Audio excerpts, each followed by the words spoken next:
মহাদেব শর্ত দিলেন যে তিনি ভেতরে যাবেন না, কৃষ্ণকে বাইরে আনতে হবে। কিন্তু গোপীরা বলল, আপনি ভেতরে চলুন, আমরা কথা দিচ্ছি মা আপনাকে কৃষ্ণকে কোলে নিতে দেবেন। এই কথা শুনে মহাদেব গলে গেলেন। এক আশ্চর্য দৃশ্য দেখল গোকুলবাসী। মহাদেব যতবার পা ফেলছেন নন্দভবনের দিকে, কৃষ্ণের কান্না ততই কমে আসছে। আর তিনি ঘরে ঢুকতেই কান্না একদম থেমে গেল। যশোদা ভাবলেন হয়তো সাধু চলে যাচ্ছে ভেবে কান্না থেমেছে, কিন্তু যেই না মহাদেব উল্টো ঘুরলেন, কৃষ্ণ আবার ভ্যাঁ করে কেঁদে উঠলেন। তখন যশোদা বুঝলেন এই সাধু সাধারণ কেউ নন।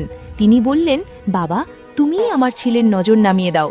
মহাদেব কম্পিত হৃদয় বললেন, মা, নজর তো নামাবো, কিন্তু আগে যে আমার প্রভুকে, মুখ, তোমার ছেলেকে একটু ভালো করে দেখতে হবে।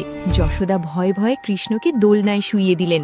মহাদেব এক দৃষ্টে তাকিয়ে রইলেন তার ইষ্টের দিকে, চোখের জল আর ধরে